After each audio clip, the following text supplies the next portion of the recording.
Oui, alors bonjour, je vais faire une vidéo pour parler des élections législatives, mais je vais d'abord commencer par parler d'achat, parce que c'est quand même beaucoup plus important que la politique. Je vous rappelle que Daria Kalakina, c'est une joueuse de tennis de 27 ans qui a quitté son entraîneur en février l'année dernière et qui est toujours dans la décadence. Voilà. Alors on me dira qu'elle a gagné un tournoi récemment. Oui. Oui, alors effectivement, elle a gagné un tournoi, mais ça veut rien dire. D'ailleurs, les gens vous disent toujours ah, Kasatkina, elle est formidable, elle fait une super saison. Elle a fait 4 finales de tournoi cette année, elle est très très forte. Bah non, absolument pas, hein, absolument pas. Elle a fait 4 tournois, 4 finales de tournois 500, c'est-à-dire les plus petits tournois auxquels elle participe. Elle a fait une première finale en janvier dans un tournoi sur dur. Et c'est un tournoi où elle a bénéficié de 2 forfaits en quart de finale et en demi-finale. Donc en fait, elle a gagné 2 matchs, dont un, le deuxième, contre Kalinskaya, qui a tenu du miracle. Elle était menée 7-5, 4-0. Je crois qu'elle a eu des balles contre elle de 5-0. Et elle s'en est sortie vraiment coup de bol. Et puis, elle s'est fait écraser en finale contre Ostapenko en 2-7. Elle a fait une deuxième finale en février de tournoi 500 où elle a battu des joueuses assez médiocres comme Diane Paris, hein, en 3-7 difficilement, où elle a battu une jeune américaine de 19 ans avec un deuxième set très compliqué. Elle a fait une bonne victoire contre Haddad Maia en demi-finale, mais 7-6 au troisième set. Ça a été très, très dur, mais enfin elle a fait un bon match, là on ne va pas la critiquer. Elle s'est fait écraser en finale par Rybakina. Ensuite, sa troisième finale de tournoi 500, c'était au mois d'avril. Charleston, c'était un tournoi sur terre battue. Elle a fait des performances très moyennes, notamment un match contre Buxa qui est une bonne joueuse, mais qui n'est pas une très grande joueuse. Ça a été très compliqué en 3-7. Je me souviens plus tellement des autres matchs, mais elle a fait ici une demi-finale contre Jessica Pegula, 7-6 au troisième set. Jessica Pegula, c'est une très très grande joueuse. Pour moi, c'est la meilleure joueuse du monde, mais elle revenait de blessure, et en plus, la terre battue, c'est pas sa surface préférée, nous, loin de là. Donc voilà, elle est arrivée en finale avec des matchs compliqués. Et puis en finale, elle s'est fait écraser par Rybakina encore. Non, par Collins. Je crois que c'était 6-1, 6-2, un truc comme ça, en 2-7. Ridicule. Voilà. Voilà les 3 premières finales 500. On ne peut pas dire que ce soit des très grands résultats. Et la 4e finale 500, elle l'a jouée fin juin. Donc la finale a lieu le 29 juin, juste avant Wimbledon. Et elle a gagné. Mais bon, elle a battu, je ne sais plus comment elle s'appelle, Wang Ziyu, une jeune joueuse russe de 22 ans, qui est la meilleure jeune joueuse russe, pas russe, chinoise, qui est la meilleure jeune joueuse chinoise avec Zheng, qui est une très bonne joueuse. J'ai pas vu le match, donc je peux pas en parler. Au deuxième tour, elle a battu Yang Yue, qui est une joueuse chinoise, à mon avis, pas de très grande qualité, qu'elle a battu très difficilement encore. Mais même si elle a fait un 6-0 au troisième set, elle a perdu le premier set, elle a gagné le deuxième set 6-4. J'ai pas vu le match non plus, donc je n'en parlerai pas davantage. Et ensuite, elle a battu des joueuses qui, dont la caractéristique est d'être des joueuses assez. C'est pas des costauds, quoi. Et dans ce tournoi, il y avait pas mal de vent, notamment dans son match contre Raducanu. Elle a battu Raducanu, mais Raducanu, c'est une très très bonne joueuse, Raducanu. Mais alors, Raducanu, pendant tout le match, n'a pas arrêté de se plaindre du vent, de rire jaune, de se lamenter. Et bon, d'ailleurs, Kasatkina a reconnu que elle, le vent, ça ne la gênait pas trop, parce qu'elle a une très bonne assise, elle, est, elle est assez forte dans ces conditions-là. Donc, victoire contre Raducanu en quart de finale. En demi-finale, victoire contre encore une toute petite cylindrée, Paolini. Paolini, c'est une très grande joueuse. D'ailleurs, elle est en train de continuer son parcours à Wimbledon. C'est une joueuse que j'aime énormément, qui a beaucoup de qualité. Et bon, c'est un peu le même genre, un peu sur du tournoi sur gazon avec du vent, etc., etc. Bon, elle a plié finalement devant Kasatkina. On va dire que c'est une victoire, mais c'est pas. Voilà. Et la finale contre encore une toute petite cylindrée, Leila Fernandez, qui est une joueuse enfin, j'allais dire athlétique, non, qui remonte, qui peut monter à la volée, qui a fait d'abord une très, très belle séquence à la volée, hein, ce que Darias est incapable de faire, et mais qui finalement, pareil, elle a plié. Bon. Et enfin, voilà une finale de gagner, bon, c'est bien, mais elle n'a pas gagné contre. Le but de Daria, c'est quand même de pouvoir battre des Sabalenka, des Rybakina, des Swiatek, des Coco Gauff, etc., etc., pour accéder au plus haut. Bon, voilà. Donc, en fait, donc on a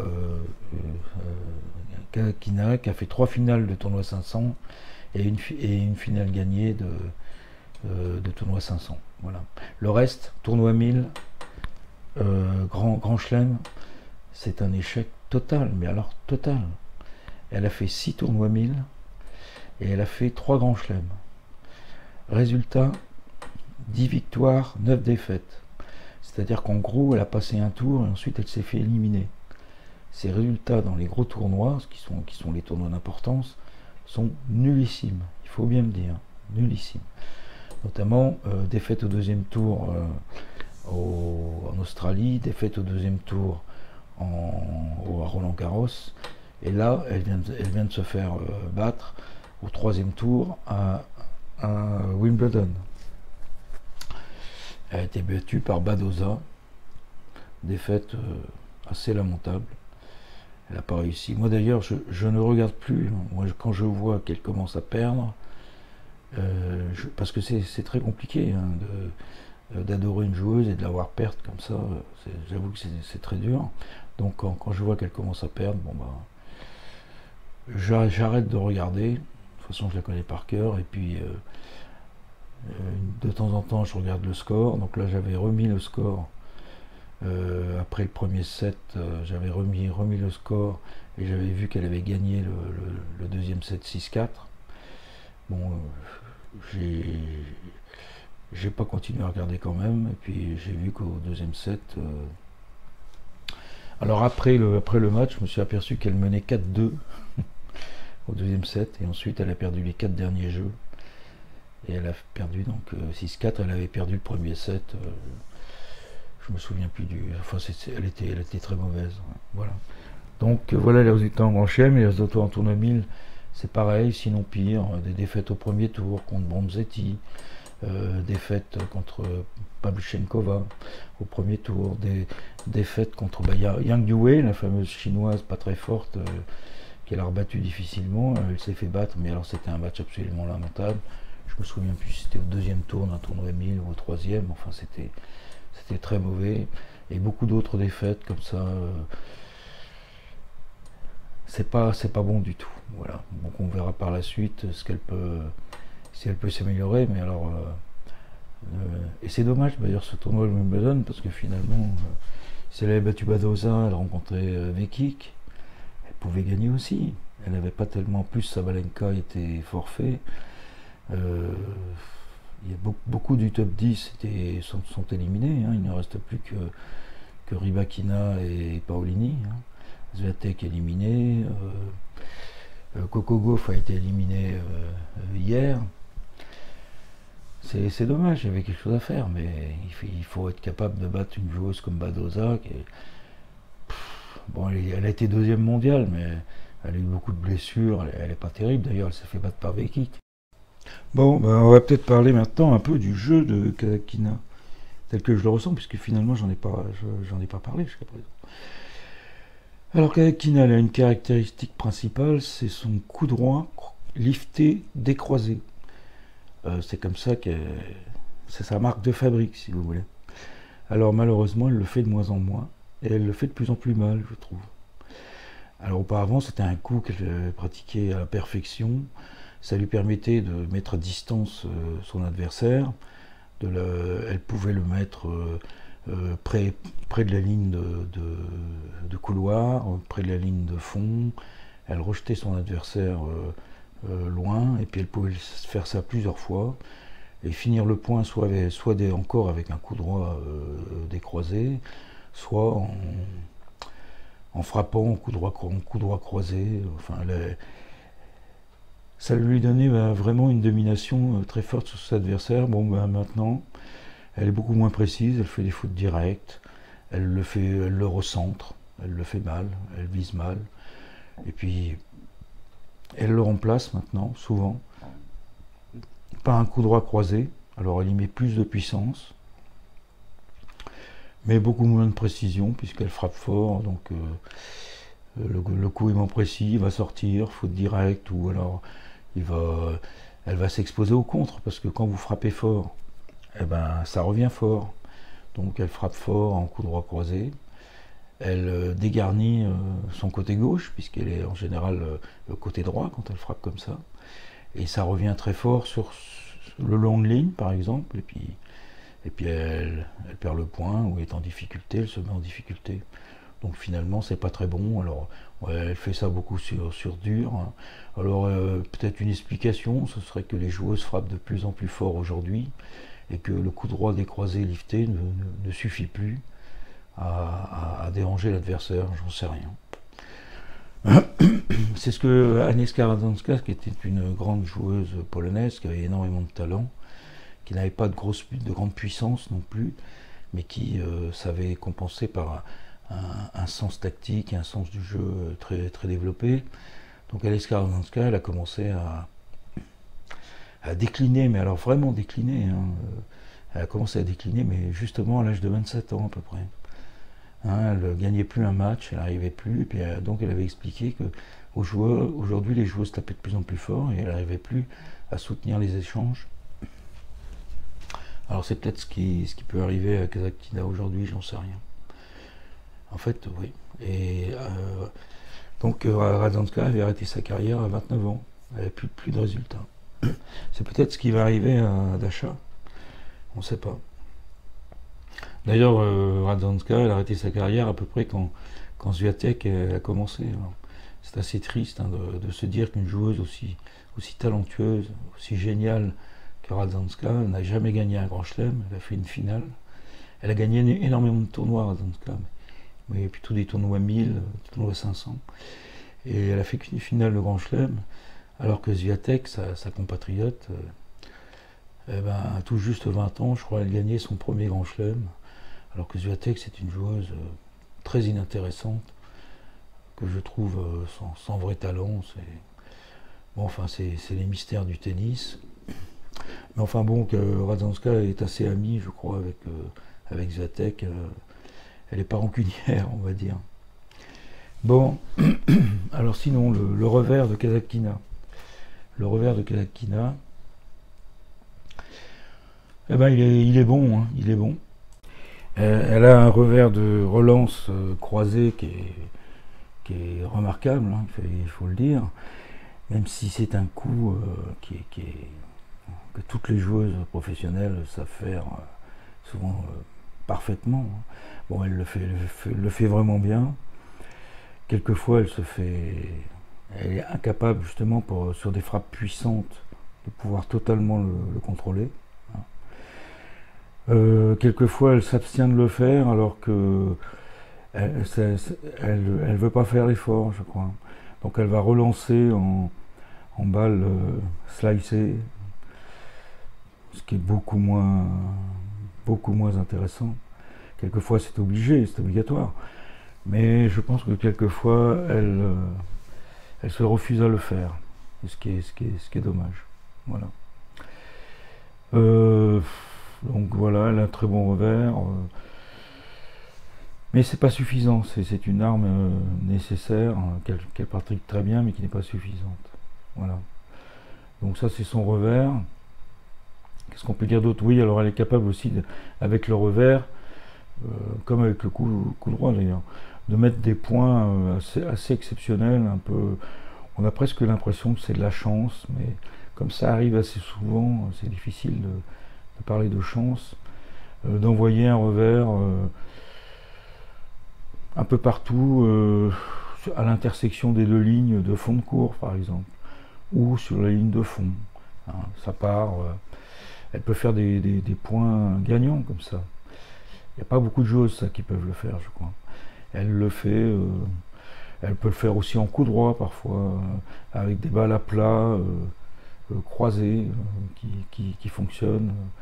Elle a quand même, ça fait partie aussi de son talent, voire de son génie, capacité à improviser certains coups de fond de cours, hein, mais qui sont remarquables.